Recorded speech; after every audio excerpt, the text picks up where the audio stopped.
It looked like science fiction until it wasn't.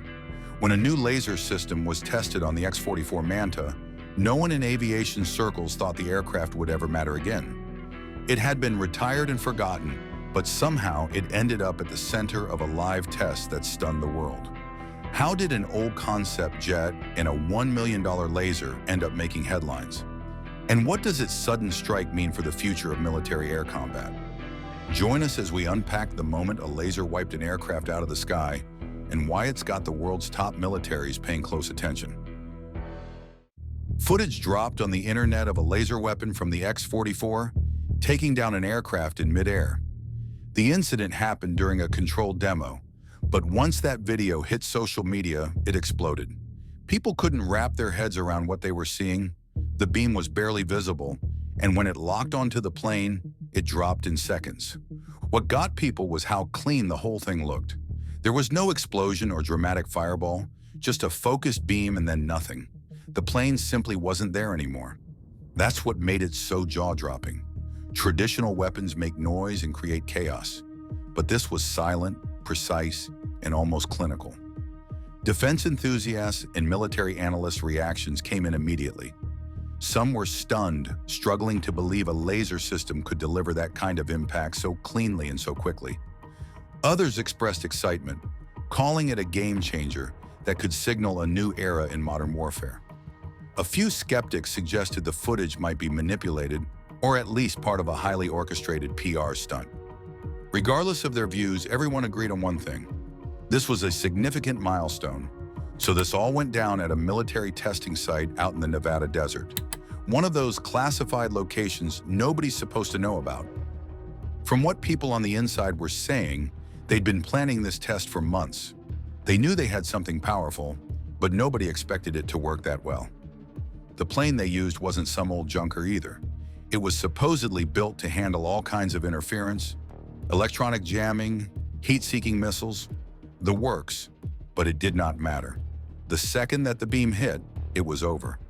The eerie part was that everyone watching just stood there afterwards. Military tech usually advances in small steps. Better targeting systems here, stronger armor there. But this was something else entirely. The kind of leap that makes everything else obsolete overnight. The test was supposed to stay under wraps, but somewhere between the desert and the Pentagon, somebody decided the world needed to see what just happened. The X-44 Manta came from a different place than most military aircraft.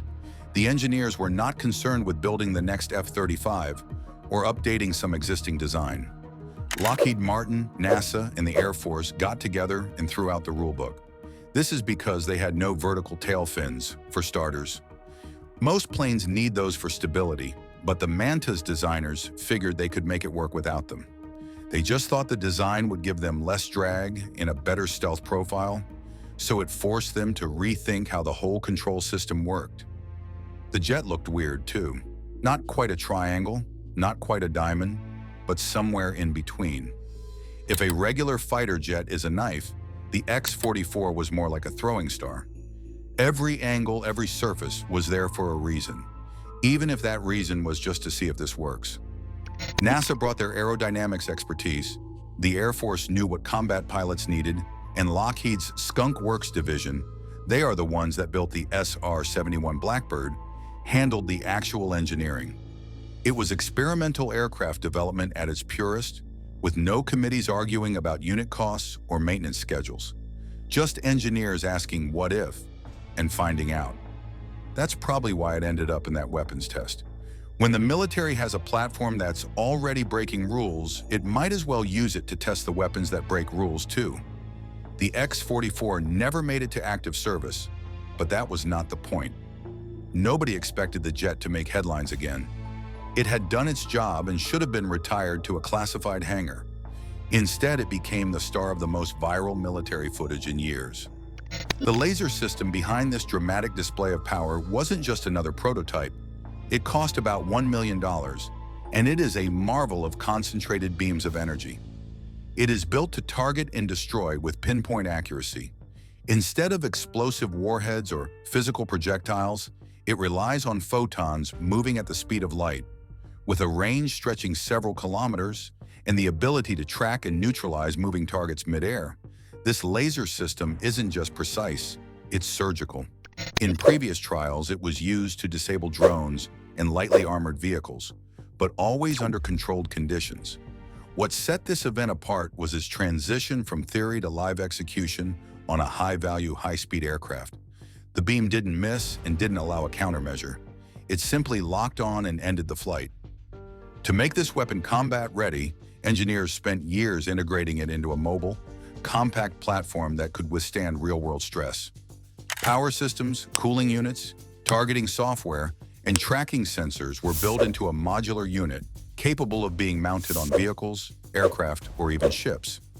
Tests were carried out in multiple stages, first in labs, then in field ranges, and finally in live simulations, where it proved effective against increasingly complex targets. Each success brought it closer to battlefield relevance. What separates this laser from traditional missile systems is not just speed, but cost and efficiency.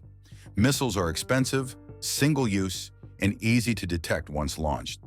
They require stockpiling, refueling, and maintenance. This laser, on the other hand, has no reload time and can fire repeatedly for mere dollars per shot as long as it has power. The scary part about this laser wasn't just how fast it worked, it's how smart it was. For example, it has infrared sensors, LiDAR, and AI all working together, basically reading everything about that plane in real time. The altitude, its speed, what direction it's heading, how hot the engines are running, even what materials the aircraft's made of. It tracked the aircraft frame by frame, calculating the perfect moment to fire. Traditional weapons need time. Missiles have to fly through the air, adjust their path, and maybe miss if the target moves. That's what makes it so different from everything that came before. A missile launch gives pilots options: deploy countermeasures, change course, or try to outmaneuver. But when the attack moves at the speed of light, those split-second decisions pilots train for their whole careers suddenly mean nothing. By the time anyone realizes they're being targeted, it's already over. The whole system felt less like a weapon and more like deletion. Highlight the target, press delete, and it's gone. The laser system operated at a power level estimated between 100 and 300 kilowatts, enough to melt through steel in seconds. It focused that energy into a tight, ultra-stable beam with no diffusion, ensuring that almost nothing was wasted. The system also came equipped with adaptive optics that corrected for atmospheric distortion, allowing it to stay locked on target even through wind, haze, or turbulence. Seeing it in action felt less like watching a war machine and more like witnessing science fiction step into real life. This was not a guided missile or a kinetic interceptor.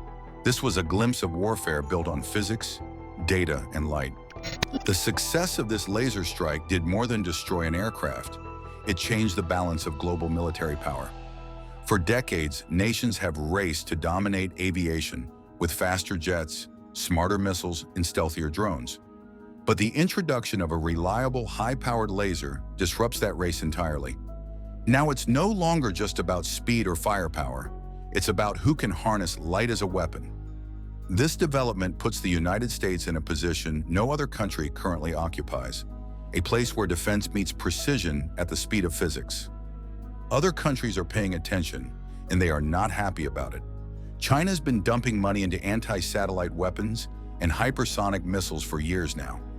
Seeing this laser in action, they're probably scrambling to accelerate their directed energy programs. The really interesting part is what happens with American allies. Countries like Japan, South Korea, and the UK are stuck in a tough spot. Do they ask to buy this technology from the United States? Or would they try to develop their own? Or just hope their alliance means they will be protected? Nobody wants to be the country without laser defenses when everyone else has them. What makes this laser system so strategically powerful is that it changes the cost and tempo of warfare. Where missiles can be intercepted or tracked, a light-speed weapon strikes before defenses can react. It gives the United States a tool that can neutralize threats instantly without revealing position or intent. That kind of capability doesn't just offer tactical superiority. It rewrites how wars are planned and deterrents are measured. Beyond this, the psychological impact is just as potent. Knowing that the United States now possesses a weapon that can end an aerial threat silently and in seconds puts pressure on adversaries in a different way. The aircraft that met its end during the laser demonstration wasn't a weak, outdated target. It was a state-of-the-art unmanned aerial vehicle designed to simulate the flight profile of advanced fighter jets. With high-speed maneuvering capabilities and enhanced thermal shielding, it was built to challenge tracking systems and survive extreme conditions. It had no pilot on board, but that didn't make it expendable. As the laser system tracked it, the UAV executed sharp turns, altitude shifts, and rapid accelerations, all intended to throw off the weapon's aim.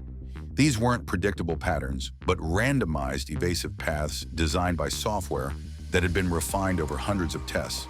Still, none of it mattered. The beam locked on, adjusted mid-flight, and burned through the aircraft's defenses with unflinching precision. The test wasn't supposed to be easy, and yet the weapon made it look effortless. What shocked many was how the aircraft's protective layer, built to resist extreme heat and an electromagnetic interference, failed so quickly. The UAV had been fitted with ceramic composite skin and reflective coatings meant to absorb or scatter energy bursts. In theory, it should have withstood at least several seconds of exposure. Instead, the laser tore through it in under 4. Engineers reviewing the aftermath were stunned, not because the aircraft was hit, but by how quickly the system overwhelmed its protection. The official reports after the test were cryptic with dry phrases about successful engagement and performance validation that told people absolutely nothing. But that's not what was happening behind the scenes. People with inside access to those classified briefings paint a completely different picture. Inside the command centers, things were a bit off. Nobody was whooping or high-fiving. It was as if a heavy realization was settling over everyone that they just witnessed something genuinely historic unfold. Defense contractors, especially those in traditional missile systems and countermeasures, began scrambling to assess what this meant for their current projects. Some worried that entire lines of business might become obsolete overnight, while others saw opportunity in pivoting towards support systems for energy-based weapons. Compared to earlier laser weapons, the system tested on the X-44 Manta stands out, not just for its precision, but for how dramatically it raised the bar. While it is not yet fully deployed, its performance is beyond anything anyone has seen before. Even Lockheed Martin's recent delivery of the 300-kilowatt IFPC-HEL system to the United States Army, which is currently the most powerful tactical laser in service, did not generate the same kind of jaw-dropping reaction. They're already working on something even bigger, a 500-kilowatt version that could redefine battlefield capabilities. Meanwhile, the Air Force has been putting their 60-kilowatt HEL through its paces, with plans to bump that up to 100 kilowatts soon. Other nations aren't sitting idle. Russia's Paris-Vet laser system is already operational, while China just introduced their LW-30, a 30-kilowatt platform that signals their serious entry into this arms race. Israel's Iron Beam and the U.S. Navy's laser weapon system show how these technologies are moving from laboratory curiosities to integrated military tools. What makes these systems so compelling is their versatility. They can intercept incoming threats, disable enemy sensors, or neutralize targets. But here's where things get complicated. These impressive capabilities come with some serious asterisks attached. The power requirements alone present massive logistical challenges. Running a 300-kilowatt laser isn't like plugging in a household appliance. It demands enormous energy resources that become exponentially harder to manage in mobile operations or active combat zones. Engineers are essentially trying to bring power plant-level electricity to the battlefield.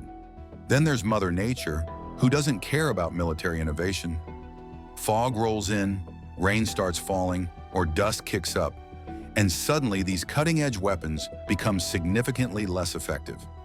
Laser beams don't push through atmospheric interference the way traditional projectiles do. They scatter, weaken, and sometimes become nearly useless when conditions turn unfavorable. Then there's the money problem, which is massive. These systems don't come cheap.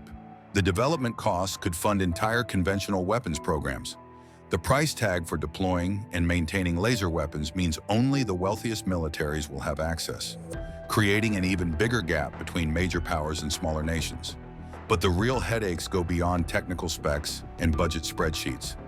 There are some genuinely disturbing ethical questions that nobody's figured out yet.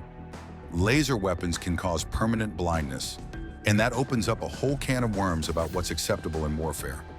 International laws around armed conflict weren't written with directed energy weapons in mind, so the United States is operating in murky legal territory that could get very messy very quickly.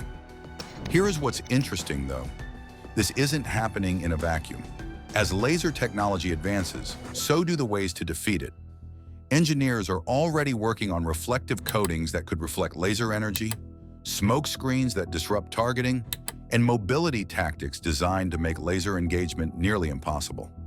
It's classic military evolution. Every new sword gets met with a new shield. What the world is seeing is the birth of an entirely new arms race, one that moves at the speed of light in more ways than one.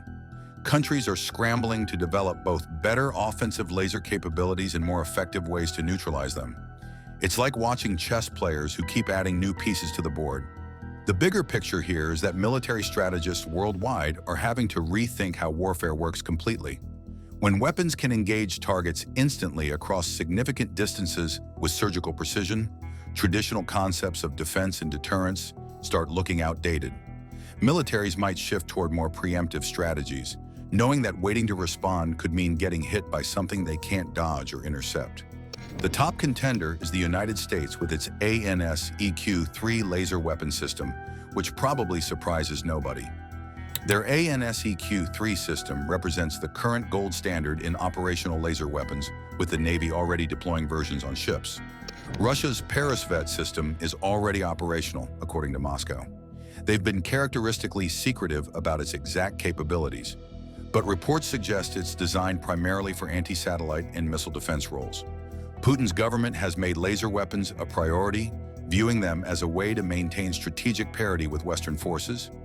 Israel's Iron Beam is a natural evolution of their legendary Iron Dome system. What makes this particularly interesting is Israel's track record. When they develop defensive technology, it usually works exceptionally well under real combat conditions. Iron Beam is designed to intercept rockets, mortars, and drones at a fraction of the cost of traditional interceptors. China's Silent Hunter system shows their broader military modernization push. Like most Chinese military tech, details remain scarce, but the name suggests they are focusing on stealth and precision.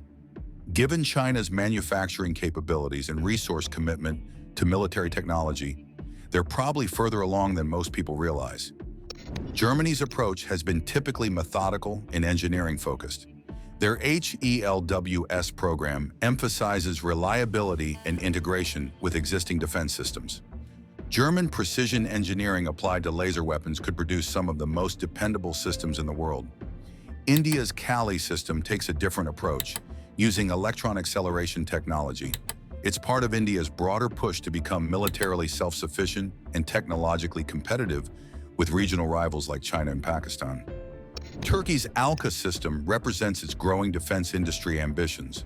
Under Erdogan, Turkey has been pushing hard to develop indigenous military capabilities, and laser weapons fit perfectly into that strategy. Britain's Dragonfire program focuses on ship-based systems, which makes sense given their naval tradition. The UK's been working closely with defense contractors to develop systems that can integrate with existing fleet capabilities. Iran's SATEB system is probably the most mysterious on this list. Given international sanctions and their tendency toward exaggeration, it's hard to know exactly what capabilities they've achieved.